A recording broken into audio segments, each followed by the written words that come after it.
Buenos días. Muchas gracias por aceptar esta invitación. Nos acompañan en la mesa de aquí enfrente para esta conferencia el compañero José Luis Jaime, líder destacado del Estado de México, exdiputado federal, local, expresidente del PRD en aquella entidad, la compañera Ana Lidia Bañuelos, quien es presidenta de Justicia y Paz, que es una asociación política local, el compañero Alejandro Sánchez Camacho, conocido por todos ustedes, exsecretario general del PRD y actual diputado federal, el compañero diputado local a la Asamblea Legislativa por la fracción parlamentaria del PT, Rodolfo Ondarza, presidente de la Comisión de Salud, nuestro compañero Saúl Escobar Toledo, exdirigente del partido y reconocido académico del Instituto Nacional de Antropología e Historia, nuestro compañero Alfredo Morán Muguel, integrante del Movimiento Ciudadano, el compañero Manuel Oropesa Morales, exintegrante de la Comisión Política Nacional del PRD, y Enrique Vargas Anaya, secretario general del PRD en la capital del país.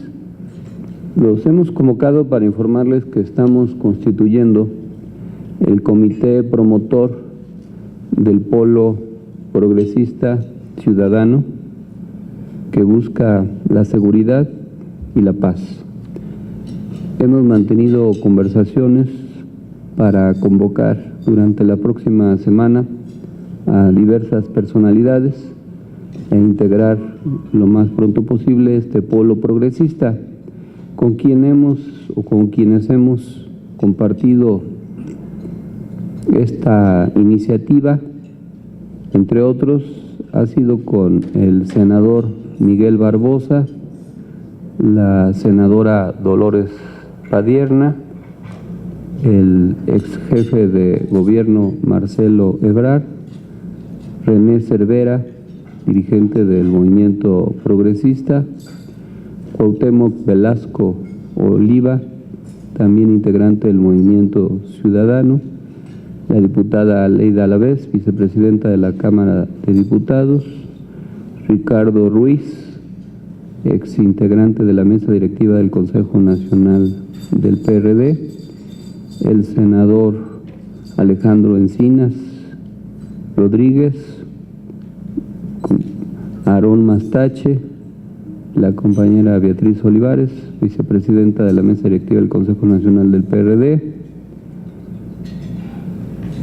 Fidel de Médicis, senador por Morelos, el senador Mario Delgado, entre otros, además de que se ha estado platicando con académicos, líderes, integrantes de organizaciones no gubernamentales, dirigentes sociales de diversos sectores y gremios, personalidades de la academia, del espectáculo, de la cultura, del arte, y por lo que viene sucediendo en el país, vamos a dar a conocer las razones de la integración de este comité promotor del Polo Progresista y Ciudadano como una necesidad para cambiar a México. Quien va a dar lectura al texto que se ha preparado para explicar las razones será nuestro compañero Saúl Escobar Toledo. Un nutrido aplauso, por favor. Bueno, muchas gracias por su asistencia y gracias por el aplauso, pero desde luego el país está en una situación crítica que requiere una reflexión y eso es lo que tratamos de hacer en este documento, por lo cual voy a darle lectura. México está urgido de un cambio profundo. La nación está a la deriva, dominada por los intereses de una oligarquía corrupta y sometida a las necesidades del gran capital financiero internacional. una oligarquía política y económica que tiene postrado al país en una espiral de violencia, descomposición social, falta de perspectivas de desarrollo y bienestar para las grandes mayorías. Las instituciones se han corrompido. En los 3 niveles de gobierno, así como en los poderes ejecutivo, legislativo y judicial, se ha detectado la infiltración y complicidad con la delincuencia organizada. Sea por omisión e irresponsabilidad o por ser parte de estos grupos, la situación general de las instituciones del Estado mexicano es deplorable y ello parece agravarse cada vez más. Esa oligarquía política y económica es la gran beneficiada de las medidas neoliberales, esto es, de las privatizaciones desenfrenadas, de la entrega de nuestros recursos naturales, de la mano de obra barata, de la cancelación de los derechos sociales, de la mercantilización de la política. La lógica del lucro desenfrenado se impone sobre la base del autoritarismo, la manipulación mediática, la imposición de gobernantes, el fraude electoral, la política del miedo y el terror. La subordinación de México a los intereses del gran capital no es nueva, es una constante en nuestra historia como nación. Sin embargo, el actual gobierno que encabeza el PRI y Enrique Peña Nieto, en alianza con el PAN y sus partidos satélites, están decididos a terminar de vender la nación. Se les impuso en el 2012 para entregar el petróleo y abrir el sector energético nacional, la contrarreforma constitucional de diciembre de 2013 y la aprobación de la legislación secundaria en esa materia, y todos estos hechos van en el sentido descrito. La contrarreforma energética es una verdadera traición a la patria, similar al entreguismo de Santana y las élites conservadoras del siglo XIX. Todo es un gran negocio en el que nada vale la soberanía nacional y el bienestar del pueblo de México. La posibilidad de revertir la reforma energética mediante la consulta popular en el año 2015 ha sido cerrada por la Suprema Corte de Justicia de la Nación. La Corte ha actuado como siempre con un poder sometido y al servicio de las élites, un poder sin independencia, sin libertad de criterio. Esta es una Corte de la ignominia que pretende legalizar el atraco y los negocios desenfrenados al amparo del poder público. La resolución de la Corte nos obliga a imaginar nuevas rutas y no abandonar nuestra tarea ni nuestros propósitos.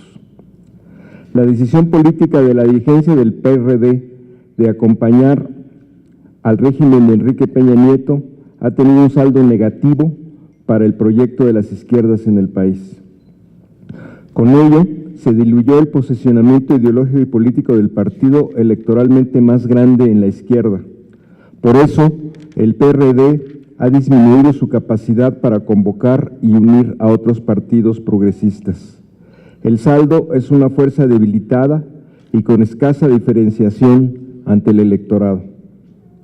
La elección interna del PRD tuvo un saldo negativo producto de la intromisión de los gobiernos priistas y panistas y de diversos grupos de poder, quienes a través de sus prácticas antidemocráticas de compra de voto y coacción hicieron posible la consolidación y continuidad del bloque mayoritario en la dirigencia del PRD. La crisis de los estudiantes desaparecidos de Ayotzinapa representa una violación masiva de derechos humanos de extrema gravedad. Este acontecimiento, junto al de Tlatlaya en el Estado de México, son comparables a otros actos de represión del pasado, como los de 1968 o 1971, o los de la Guerra Sucia de esos años. Demuestran la crisis humanitaria que existe en México y que las instituciones del Estado ni gobiernan ni son capaces de respetar los derechos elementales de los mexicanos. Ello sucede no solo en Guerrero, sino en otras partes del territorio nacional. En una parte considerable de México, los ciudadanos viven llenos de zozobra, sin autoridad y sin vigencia del Estado de Derecho. En el caso de Iguala, a todo ello hay que agregar, desafortunadamente, la implicación de autoridades surgidas de las siglas del PRD. Ello ha traído a las primeras planas una nueva fuente de desprestigio para el partido y la izquierda en el país. Es el momento entonces de hacer un severo examen interno de cómo designamos a nuestros candidatos, cómo funcionan los gobiernos electos bajo nuestras siglas y cuál es el comportamiento de nuestros dirigentes y representantes populares. Y a partir de ahí, construir una mecánica de profunda transformación de cara a nuestros simpatizantes. Urge llegar a la verdad, hacer justicia, hacer un deslinde de responsabilidades en serio y a fondo para poder reconstruir un proyecto de partido creíble y con futuro. La descomposición del Estado mexicano es alarmante. Padecemos un Estado fallido, sometido a los intereses transnacionales, los poderes fácticos y el crimen organizado. Las instituciones son ajenas a las necesidades reales de la gente. La corrupción es sistemática y estructural. La espiral de violencia no para en el país. La nefasta herencia de la docena trágica del panismo del gobierno federal hoy tiene su continuidad en el actual gobierno de Enrique Peña Nieto y el PRI. Es la política de la militarización, la llamada mano dura, combinada con las complicidades y las impunidades. Esta política no resuelve nada porque las complicidades se mantienen inamovibles, es pura simulación. La vigencia del Estado de Derecho es solo un buen deseo y un mero recurso retórico. La urgencia nacional está en Guerrero en estos momentos. No caben silencios, pasividad, complicidades ni protecciones. Se debe ir a fondo para encontrar a los jóvenes desaparecidos, castigar a los responsables materiales e intelectuales y deslindar responsabilidades por acciones u omisiones en los 3 niveles de gobierno. Las izquierdas deben apuntar a un horizonte común para reconstruirse a partir de una agenda mínima que consolide un acuerdo de mediano plazo. La imposición de las reformas estructurales encontró una izquierda fragmentada y sin capacidad de respuesta. Esto es un punto central que hay que revertir. En consecuencia, convocamos a la constitución de diversos espacios y mecanismos horizontales que permitan el diálogo abierto y plural, la iniciativa política, el repunte electoral y la vinculación con los movimientos y las demandas sociales. Es necesario iniciar el proceso de acercamiento y convergencia entre quienes consideramos que se necesita cambiar el rumbo de la izquierda y con este el de México de cara al 2015 y al 2018. Por ello, proponemos la integración de un polo opositor de izquierda y progresista que permite establecer los acuerdos de coordinación y lucha conjunta en los espacios políticos nacionales. Un polo ciudadano para la reflexión, el posicionamiento político y público, la acción común, alejado de visiones sectarias y oportunistas, pero también de posiciones burocráticas. Hay que trabajar por la unidad y el fortalecimiento de la opción progresista y de izquierda en el país, con propuestas, con el debate, con la crítica, con el reencuentro con la sociedad, con acciones concretas. El acuerdo debe diseñarse de una forma transversal y democrática que haga viable la concurrencia de liderazgos de los partidos de izquierda, de los movimientos sociales, de la intelectualidad progresista. Por ello proponemos acompañar la construcción de espacios indispensables de diálogo, de acción legislativa y acción electoral en común, considerando, entre otros, los siguientes temas. 1. Una política de desarrollo incluyente y sustentable con prioridad en la economía social y solidaria, así como en políticas de inclusión social. 2. Crecimiento económico y crecimiento del mercado interno con una política sostenida de crecimiento del salario real. 3. Cambio de régimen político. 4. Combate de la corrupción y del patrimonialismo. 5. Política de austeridad y defensa del interés público. 6. Democratización de los medios de comunicación. 7. Política de Estado en seguridad, procuración, impartición de justicia y derechos humanos. 8. Política educativa de largo aliento y de seguridad social fundada en derechos universales durante toda la vida. 9. Programa para la inclusión de las mujeres en el proyecto nacional. 10. Programa para la inclusión de las y los jóvenes en el proyecto nacional. Pero hay que decirlo, la agenda incluye hoy en primer lugar nuestra solidaridad con los estudiantes normalistas de Ayotzinapa, las víctimas de la represión y las desapariciones forzadas, los presos políticos y con todos aquellos que sufren la violencia en nuestro país. Nos sumamos, por lo tanto, a los millones de voces que hoy reclaman, dentro y fuera del país, la presentación con vida de los 43 normalistas, el castigo a los culpables de la represión en Iguala y la aclaración completa de los hechos. México demanda una nueva ruta de igualdad, democracia, justicia, libertades, soberanía y solidaridad. El derecho a una vida digna, el derecho a la felicidad y a la alegría solo pueden venir desde la izquierda, de una izquierda renovada, inserta en la sociedad, de una izquierda con memoria, con dignidad, con ética, que cree en la política como servicio e instrumento de transformación. Esa es nuestra apuesta y nuestra convocatoria frente a la sociedad mexicana. 2 de noviembre de 2014, Comité Promotor del Polo Progresista y Ciudadano. Gracias. Bien, una vez que nuestro compañero y amigo Saúl ha leído el documento, les preguntamos si alguno de ustedes quisiera hacer alguna pregunta. Si fuera el caso, si nos pueden decir el medio, el nombre y la pregunta, y si es necesario, a quién va dirigida. Gracias, buenos días. José Antonio Belmont, de Milenio.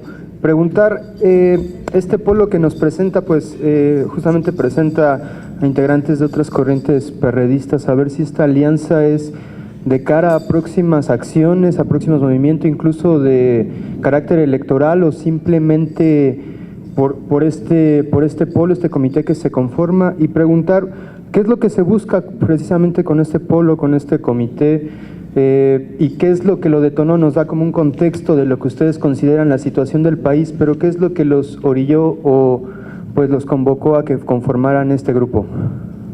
No se trata de un proyecto político electoral.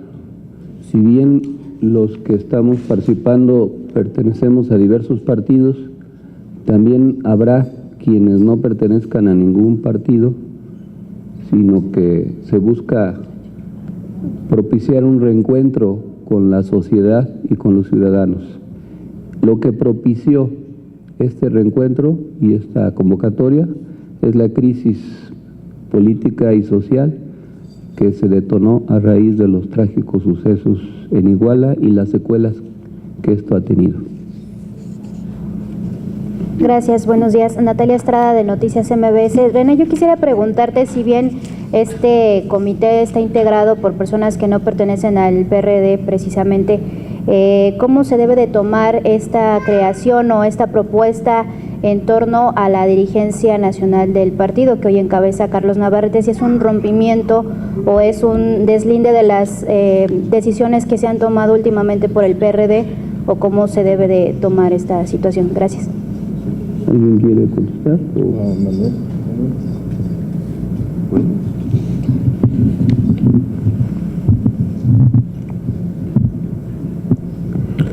No, lo que estamos haciendo es fijar con toda claridad nuestra postura ante una situación de crisis y emergencia nacional, y que esto rebasa al PRD en términos de la necesidad de construir una opción y un polo progresista y ciudadano, como establece el documento. Y en esa perspectiva estamos participando y vamos a invitar a muchos actores de la sociedad, de los diversos partidos de la izquierda, de los movimientos sociales, ciudadanos sin partido, intelectuales en general, porque también la izquierda está viviendo un proceso de fragmentación, de divisiones, como lo decimos en el documento, y es necesaria generar una nueva ruta de unidad, y queremos hacerlo a partir de definir nuestras posturas sobre los temas de la agenda nacional. Y en esa perspectiva, pues aquí cabe todo aquel hombre o mujer que tenga una identidad de izquierda progresista y que esto va más allá de las siglas partidarias y de las coyunturas electorales. A cualquier dirigente, militante, ciudadano que pueda estar de acuerdo en esta propuesta, pues todos somos bienvenidos, todos hacemos falta y en esa ruta vamos a trabajar. De hecho, este es un comité promotor y aspiramos a que pueda avanzarse en consolidar este polo que le está haciendo falta al país. Sí, buenos días. David Rodríguez, de Agencia Cuadratín. Se está centrando mucho en lo que es el caso de Ayotzinapa y de los jóvenes. Entonces, yo quisiera saber si ustedes, bueno, sobre todo tú, René, si tienes alguna información extra sobre todo lo que ya habías comentado para dárselo a PGR, y obviamente también sobre el caso de que hasta que no se encuentre a José Luis Abarca, bueno, todo esto podría como empezar a disiparse. Y una segunda pregunta, también comentabas al inicio de que, bueno, se va a invitar también a Marcelo Ebrard a este nuevo comité. Entonces, ¿para cuándo sería más o menos la reunión de esta semana? Acerca de el suceso o las secuelas del suceso de Iguala, hay mucha información adicional, pero no es prudente proporcionarla, primero porque no es verificable todavía y segundo porque no queremos caer en especulaciones. Se han dado muchas informaciones diversas que han generado muchos rumores y no queremos atizar una oleada de dichos sin comprobación. Y por respeto a la vida de los jóvenes que aspiramos a que aparezcan así, vivos, y también a sus familiares, sus padres, sus madres, sus hermanos, mejor nos queremos mostrar con cautela.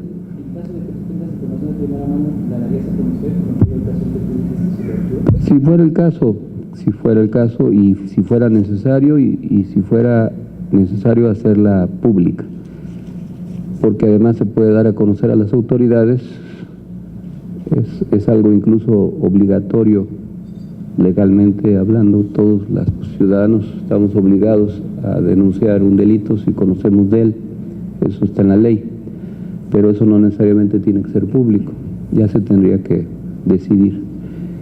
Y en el otro caso tenemos convocada una reunión privada para este jueves, en donde se está convocando a todos los que mencioné y a otros más.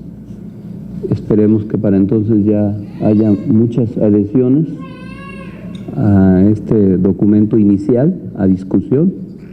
Se tendrá que enriquecer y ahí, en esa reunión del jueves próximo, vamos a decidir de qué manera y quiénes aparecen públicamente presentando este polo progresista y ciudadano. Y son los nombres que dijimos, que estuvieron presentes en las primeras discusiones, pero desde luego pretendemos que sea mucho más amplio, incluyendo personajes de todos los partidos democráticos, progresistas, de izquierda o muchos ciudadanos sin partido.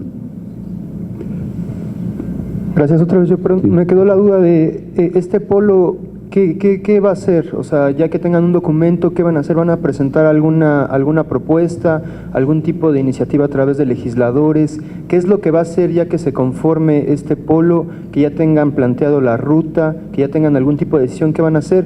Y en otro caso, preguntarle directamente al profesor si me quedó la duda si a través de hubo un tiempo de dimes y diretes entre PGR y usted, ¿en qué quedó esto? ¿Ya no va a acudir a las instalaciones? ¿Tuvo algún tipo de convocatoria por parte del procurador o se quedó simplemente en eso? Bueno, la pregunta segunda la contesto y la primera yo le pediría a alguno de los asistentes, a Rodolfo o a Alejandro, por ejemplo, que la contestaran. ¿Qué sigue? Aunque desde luego lo que sigue dependerá de lo que acordemos, como ya decía, el próximo jueves, pero ellos quizás quieran agregar. Con respecto a las declaraciones, ya no recuerdo la fecha, pero fue un jueves que yo hice algunas declaraciones en un noticiero radiofónico matutino, muy largas. Se me invitó a comparecer, hablé por teléfono el viernes, hice cita el domingo siguiente por la mañana, comparecí en las instalaciones de la PGR ubicadas en Reforma y Guadiana, en compañía de 2 de los sobrevivientes del asesinato de Arturo y otros 2 compañeros. Estuve ahí durante 10 horas presentando declaración por escrito y ministerial, y regresé el martes siguiente con ellos mismos y otras tantas horas para ratificar y fortalecer la indagatoria, y entregamos anexos, croquis de localización, retratos hablados, descripción de personas, nombres, lugares, sitios, textos diversos, certificados o copias simples de declaraciones, testimonios, y también declararon los sobrevivientes.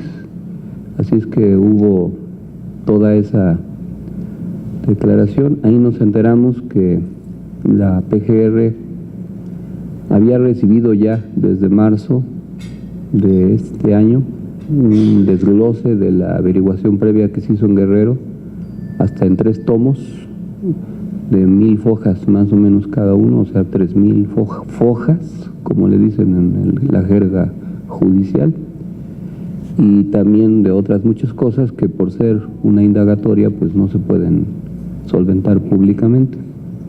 Eso fue lo que sucedió prácticamente a los 2, 3 días, 5 días, y pues las indagatorias de esos hechos han continuado. Después, a través de los medios, conocí que ahora sí la PGR había traído ya la investigación de esos sucesos junto con otros, y que además se había ejercido ya acción penal y se había solicitado a un juez la aprehensión del expresidente municipal y de su exdirector de Seguridad Pública, entre otros presuntos responsables del asesinato, torturas, delincuencia organizada, desaparición forzada de personas y otros delitos en los que pudieran haber incurrido estos personajes. Y no la tengo considerada, no ha habido necesidad, no está considerada, no ha sido necesario. Entonces, creo que la parte por la que yo tenía que haber acudido ya se cumplió. Los hechos del 26 de septiembre y siguientes pues son otros, aunque están vinculados, pues ahí sí conocemos de mucha información, pero eso es público incluso. Ahora ya no es un asunto privado, se han hecho muchas publicaciones y muchas denuncias de este y otros aspectos vinculados a Guerrero. No sé quién quiera contestar. ¿Tú, Rodolfo? Diputado local, Rodolfo Ondarza, del PT. Gracias. Bien, vivimos en una nación, en un país en el cual el encono social ha ido increciendo, se ha ido incrementando. La carencia en México de un Estado de Derecho, en donde, debido a la corrupción y la impunidad, campea la violación flagrante a los más mínimos y fundamentales derechos humanos, hacen necesaria la creación de un polo en donde la participación ciudadana, la voz de la gente, la voz del pueblo, encuentre una vertiente para poderse expresar. Se requiere de un espacio de pensamiento, de reflexión, de análisis, en donde puedan partir propuestas para solucionar los problemas más fundamentales de este país, que incluyen problemas vinculados con la seguridad nacional. Y seguridad nacional incluye muchas cosas, desde el respeto a los derechos humanos, la educación, la alimentación, la salud. Y es por eso que estamos aquí reunidos, diferentes partidos políticos, diferentes expresiones ideológicas y diferentes expresiones también de la ciudadanía. Gracias. ¿Alguna otra pregunta?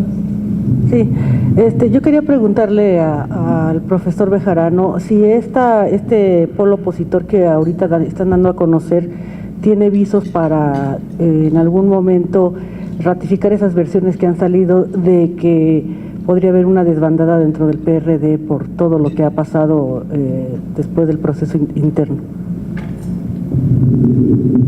Hay un complejo proceso de recomposición de la izquierda, sin embargo, este polo no pretende ser un escenario de debate de la vida interna del PRD.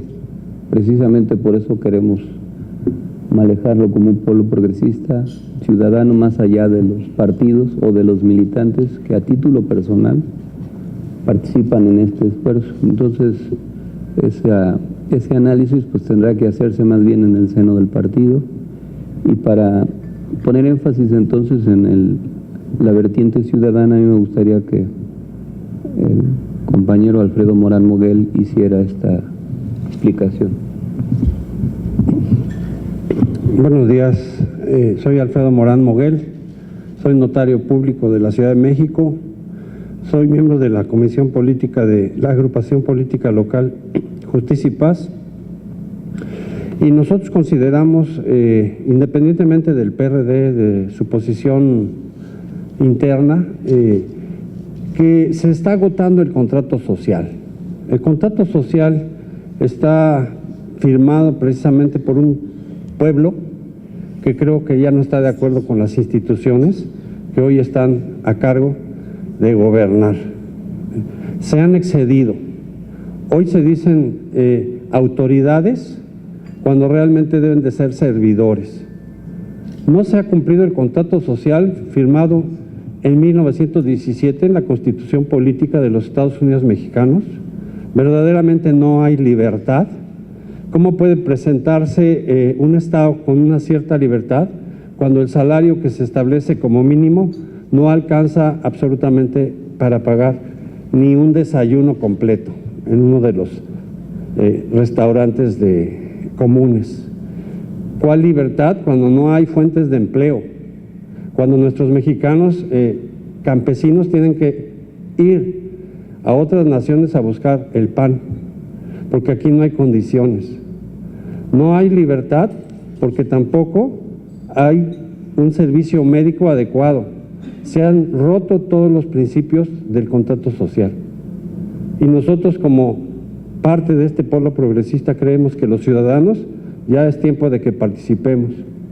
No podemos quedarnos callados con lo que ha estado pasando, no solo en Ayotzinapa, sino en Tlatlaya, no solo en Ayotzinapa, Tlatlaya, sino en Tamaulipas completo, en Coahuila, en Michoacán, es en todo el estado de Guerrero, no digamos Sinaloa, Sonora, lo que está ocurriendo con las aguas, que le cierran el paso a las aguas a los yaquis. Verdaderamente creo que la ciudadanía tiene que retomar el dominio que le corresponde como pueblo. Un estado está constituido por un territorio, por un pueblo y por un gobierno, pero el gobierno tiene que ser digno y tiene que ser claro para precisamente dirigir en el bienestar de la población todas sus actuaciones. Si leemos el artículo 3 de la Constitución, dice claramente que la educación que imparte el Estado tenderá a desarrollar de una forma armónica todas las cualidades y capacidades del ser humano, en lo económico, en lo cultural, en lo social. Me gustaría que toda la ciudadanía pudiera leer ese artículo y cómo ha sido violado. ¿Cómo es posible que a 200 años de la independencia y 100 años de la revolución hayan grupos que verdaderamente son discriminados cuando el artículo 2 de la Constitución establece que no debe de haber discriminación? Y tenemos grupos centales, tzotziles, tojolabales, zapotecos, mixtecos, coras, tarahumaras por toda la República que aún no saben hablar ni el castellano, que no tienen fuentes de trabajo, que tienen que caminar kilómetros y kilómetros cargando la leña para poder poner un poco de fuego en su hogar, porque a veces el frío está tan fuerte que es insoportable. Es ese el motivo de que nosotros, como Justicia y Paz, agrupación política local, definimos tomar la decisión de integrarnos al polo progresista. Hablo como ciudadano, hablo como una persona que tiene la claridad de que México, en parte a lo que toca a las autoridades que están en el gobierno, han fracasado. Muchas gracias.